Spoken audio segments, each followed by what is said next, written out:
बिस्मिल्लाहिर्रहमानिर्रहीम अस्सलामुअलैकुम वरहमतुल्लाहि वबरकातुहू। दोस्तों, मंजिल बाय शेराज खान की एक स्टोरी वीडियो के अंदर आपका खुशामदीद।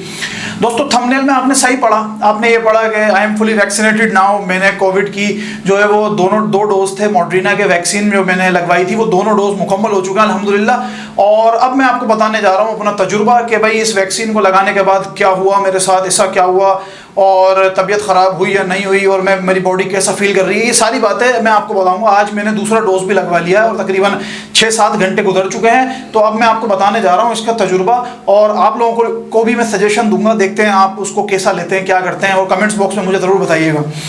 दोस्तों देखिए, सबसे पहले तो हमने जाहिर सी बात है जब कोविड का फैलाव ज़्यादा फैलने लगा तो हमने डिसाइड किया जनाब कि अब वैक्सीन लगवा लेनी चाहिए, क्योंकि सबने वैक्सीन लगवा रहे थे, मेरी फैमिली में से भी सबने लगवा ली थी। तो भाई नाउ मैंने और मिसेज ने डिसाइड करा कि भाई चलो मैसेज करो 1166 पे और हम भी जो है वो कोविड की वैक्सीन लगवाते हैं। मेरा अपना मानना यह है कि जब डॉक्टर्स आपको कह रहे हैं कि भाई वैक्सीन आ चुकी है और वैक्सीन लगवा लें, इससे इम्यून सिस्टम तेज होगा, तो मेरा ख्याल अपना मानना यह है कि हमें लगवा लेनी चाहिए। और ट्रेडिशनल बातें, र्यूमर्स के अलावा हमें कुछ ऐसी बात करनी चाहिए जो दूसरों की बातों से थोड़ी मुख्तलिफ हो। और वैसे भी आप खुद सोचेंगे भाई ये वैक्सीन है और ये र्यूमर्स कि भाई वो यहूद नसारा की साजिश है हमें तबाह करने की और 2 साल के अंदर हम मर जाएंगे। और वो भी था एक फ्रेंच जो वायरोलॉजिस्ट था, डॉक्टर मोंटेग्नियर। तो डॉक्टर मोंटेग्नियर का भी जो इंटरव्यू था इस हवाले से वो भी तोड़ मरोड़ के पेश किया गया। उसने ऐसा तो कुछ नहीं कहा था कि 2 साल के अंदर मर जाएंगे। हाँ, अलबत्ता उसने ये ज़रूर कहा था कि अगर ये वैक्सीन इतने मास क्राउड को लगा दी जाएगी तो मुख्तलिफ वेरिएंट्स जो होंगे वो अटैक कर देंगे। और वो भी उनके लिए कहा था कि जिनके अंदर पहले से कुछ बीमारियां वगैरह हैं, शुगर या ब्लड प्रेशर, तो उन पर ये अटैक कर सकता है। और उसने ऐसा कुछ नहीं कहा था कि 2 साल के अंदर अंदर मौत हो जाएगी। भाई आप खुद सोचेंगे, आपको पल की खबर नहीं है और आप 2 साल की प्लानिंग कर रहे हैं बैठ के। खैर बहरहाल मेरा तो ऐसा मानना नहीं था भाई, मैंने इस चीज़ को जो है वो पसे पुष्ट डाला और वैक्सीन लगवाने चला गया। दूसरी बात, ये यहूद नसारा की साजिश है, ये हमें तबाह कर देंगे और हम तबाह हो जाएंगे, ये मुसलमानों को तबाह। भाई यहूद नसारा के पास इतना टाइम नहीं है हमें तबाह करने के लिए। भाई यहूद नसारा हमसे नहीं कह रहे आके कि हम अपने तराजुओं के नीचे जो है वो वजन लगाएं, नाप तोल में कमी करें और हम करप्शन करें और हम झूठ सच करें। गेट के ऊपर जब हमें कोई बुलाने आए तो हम अपने बच्चे से कह दें कि जाओ जाओ कह दो घर में नहीं है। भाई ये अमेरिका का सदर नहीं आ रहा हमें कहने, ये हम मुसलमान खुद कर रहे हैं। नाप तोल में कमी, करप्शन, ज्यादती, तमाम दुनिया के गुनाह जो है वो हम पाकिस्तानी वैसे ही ऑलरेडी कर रहे हैं। हमें तबाह करने के लिए किसी यहूद नसारा की ज़रूरत नहीं है। यहूद नसारा इसमें अपना टाइम वेस्ट नहीं करेंगे। यहूद नसारा बल्कि टेक्नोलॉजी के मैदान में आगे जाएंगे। वो अपनी बेटियों को, औलादों को पढ़ाएंगे, साइंस पढ़ाएंगे, डॉक्टर बनाएंगे। हमारी तरह नहीं सोचेंगे वो। बहरहाल ये भी आप छोड़ दीजिए। वो तो देखें अब आयरन डोम बना रहे हैं अपने मुल्क के अंदर ताकि हम उन पे मिसाइल मारें ना तो वो हवा में ही तबाह हो जाएं। वो इन चीज़ों पे तवज्जो देंगे, उनको हमें तबाह करने की ज़रूरत नहीं है। हम अब खुद ही हो जाएंगे, हम तबाह खुद हो जाएंगे लड़ लड़ के। आप फिक्र नहीं करें, टेंशन नहीं लें आप। तू फलां, तू फलां, तू फलां, तू ऐसा, तू वैसा, हम खुद तबाह हो जाएंगे। दूसरी बात, वो इसराइली चिप डाली जाएगी। भाई मैंने चमचा लगा के चेक करा, अभी मेरे तो कोई इंजेक्शन वाली जगह पे मैग्नेट नहीं लगा हुआ, कोई चमचा वमचा नहीं चिपक रहा। भाई मेरे दोनों डोज लगाए हो, हमें कंट्रोल। भाई वी आर ऑलरेडी कंट्रोल्ड यार, हम वैसे ही कंट्रोल हैं। हम यहूद नसारा के ही कंट्रोल है, ताबे हैं, क्योंकि हम तो कुछ क्रिएटिविटी करते नहीं है, तो हम उन्हीं के ही कंट्रोल हैं। बहरहाल भाई मैंने इन तमाम चीज़ों को, थल्ला, पेवमेंट, टॉकिंग को जो है वो साइड में डाला और मैंने अपनी मिसेस को लिया। मतलब भाई हम तो चिप लगवाएंगे चल के इसराइली। तो बहरहाल हम चले गए भाई इसराइली चिप लगवाने के लिए। अब जब वहाँ पर इसराइली चिप लगवाने गए तो देखा तो वहाँ पे भाई वो मुफ्ती साहब भी आए हुए थे जिन्होंने वो हराम की दिया था इसको, वो भी लगवाने आए हुए थे वैक्सीन। बहरहाल हमारा अलमिया है जनाब कि हम बाद में उस चीज़ को अडॉप्ट करते हैं। बिल्कुल इसी तरीके से जब 100-150 साल पहले प्रिंटिंग मशीन आई थी ना, तो सबसे पहले हमने उस पर फतवा लगाया था कि ये मशीन जो है ना ये हराम है। आज देखें उसी से अखबार छप रहे हैं, उसी से प्रिंटिंग हो रही है, सारे काम हो रहे हैं। खैर बहरहाल उसके बाद बिल्कुल यही हाल हमारा पोलियो के टाइम पे था कि जब पोलियो आया था मुल्क में तो हम अपने बच्चों को पोलियो के कतरे नहीं पिला रहे थे।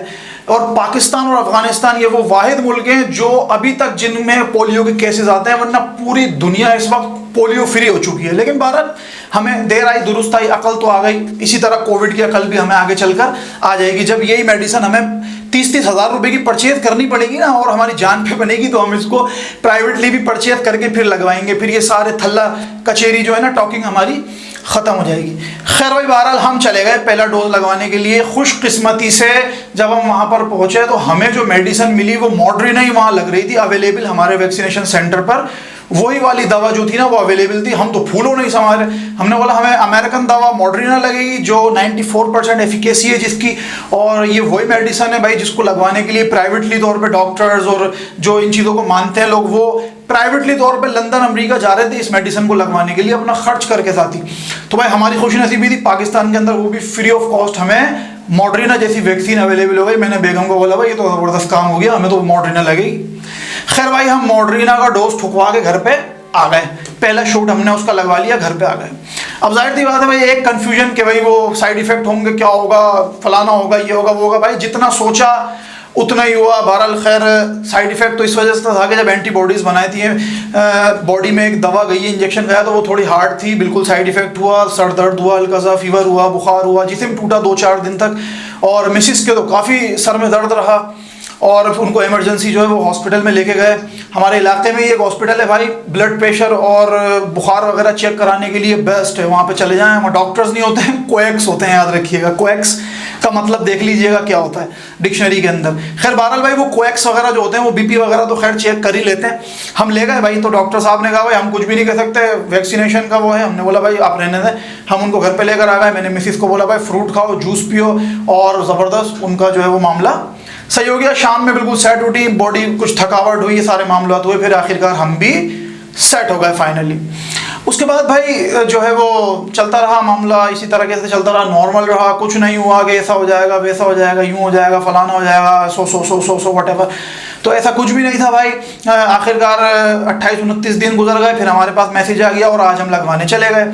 अच्छा जब हम फर्स्ट डोज लगवाने गए तो भाई थोड़ा सा जो है वो बाजू के अंदर दर्द हुआ, तकरीबन 15 से 20 दिन दर्द रहा, फील हुआ कि भाई हाँ कोई चीज़ गई है अंदर। इसके अलावा तो सच कुछ नहीं था। बहरहाल भाई मेरा अपना खुद का मानना ये है, तजुर्बा ये है कि मैंने आपको बताया जो हमारे साथ गुजरी, तो मेरा खुद का अपना मानना ये है कि भाई अगर देखें डॉक्टर्स आपको कुछ बात कह रहे हैं तो आप उस पर अमल कर लें। भाई देखें ना, हम अपने पेरेंट्स को जब हम लेके जाते हैं या हम अपने अजीज़ों को जब हॉस्पिटल लेके जाते हैं, वो हमें कहते हैं भाई ये मेडिसिन है, ये पर्चा है, आप दवा बाज़ार से लेकर आइए, तो हम ला के देते हैं ना आंख बंद करके।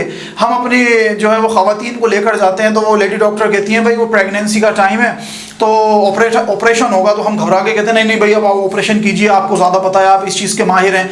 इसी तरीके से आईसीयू में कोई एडमिट होता है, पर्चा हमारे हाथ में आ जाता है, कहते हैं भाई मेडिकल स्टोर से ये दवा लेकर आइए, तो हम जब भी तो लाते हैं ना, या फिर हम उस पर्चे को नहीं नहीं भाई डॉक्टर साहब हम ये तो दवा नहीं देंगे, लिहाजा हम लौंग लाते हैं घर से, वो हम लौंग इनको पिलाएंगे या हम नमक का पानी इनको पिला देंगे, हम खुद सेट हो जाएंगे। तो ये इसी तरीके से आज भी पाकिस्तान के अंदर भाई पोलियो की वैक्सीनेशन नहीं करवा रहे हैं लोग।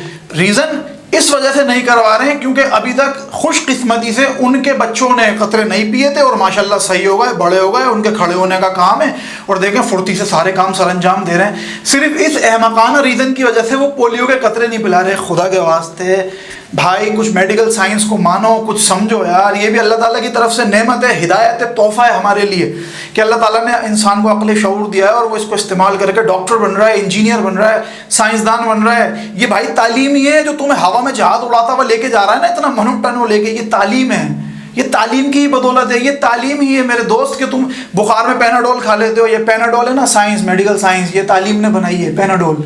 इसको समझो, इसको मानो यार, छोड़ दो ये थल्ला टॉकिंग को, छोड़ दें, अब इससे थोड़ा सा बाहर आ जाए। बहरहाल भाई ये वैक्सीनेशन करवाइए और खुशकिस्मती से पाकिस्तान के अंदर अमेरिकन फाइजर, मॉडर्ना और चाइनीज़ वैक्सीन अवेलेबल हैं, उसको ज़रूर लगवाइए और इससे आपके इम्यून सिस्टम में इजाफा होगा। असल में ये वर्क कैसे करती है, ये बिल्कुल इस तरह वर्क करती है कि कोविड जो वायरस होता है उसको डेड करते हैं, आसान अल्फाजों में समझा रहा हूँ, डेड करते हैं, उसको मारते हैं और उसका एक स्पाइक लेते हैं, छोटा सा टुकड़ा लेते हैं स्पाइक, और इस मेडिसिन के अंदर उस स्पाइक को लगाकर हमारे जिस्म में इंजेक्ट करते हैं।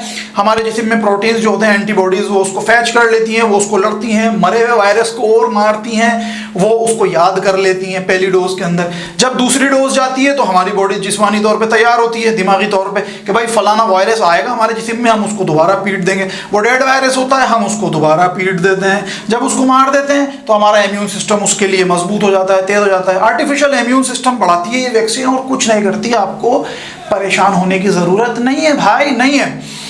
और इस तरीके से वो हमारा इम्यून सिस्टम बढ़ाता है। जिस तरीके से हम बनाना खाते हैं, फ्रूट खाते हैं, जूस पीते हैं, हमारा इम्यून सिस्टम बढ़ता है, इसी तरीके से ये वैक्सीन भी आर्टिफिशियली हमारा इम्यून सिस्टम बढ़ा।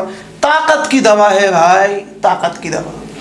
खैर बहरहाल भाई वो वैक्सीनेशन हो गई, अल्हम्दुलिल्लाह सही है, और अल्हम्दुलिल्लाह अल्लाह का शुक्र अदा कर रहा हूँ कि मुझे वैक्सीनेशन अवेलेबल हो गई और हमारे जिस्म के अंदर अल्लाह ताला की अता से साइंस के तवस्सुत से बनाई गई दवा हमारे जिस्म में चली गई। मेरे रब का और मेरे नबी का बड़ा करम है। इसी तरीके से भाई ये था मेरा छोटा सा एक वैक्सीनेशन का तजुर्बा, और इस तरीके के छोटे मोटे सेवर से साइड इफ़ेक्ट्स हों तो कोई मसला नहीं है, शाम तक आप सही हो जाएंगे और ज़िंदगी मामूल पर आ जाएगी। तो भाई बहरहाल आपको ये छोटी सी मेरी स्टोरी पसंद आई होगी, समझ में आई होगी, कुछ सीखा होगा। कुछ अगर मेरे से गलती हुई है सीखने में, समझने बताने में, मुझे कमेंट्स बॉक्स में ज़रूर बताइएगा। अल्लाह हम सब का हामी और नासिर, अल्लाह ताला हम सबको इस वबा से निजात दिलाए और अपने हिफ्ज़ व अमान में रखे। अपना बहुत ख्याल रखिएगा। अस्सलामु अलैकुम वरहमतुल्लाहि वबरकातुहू।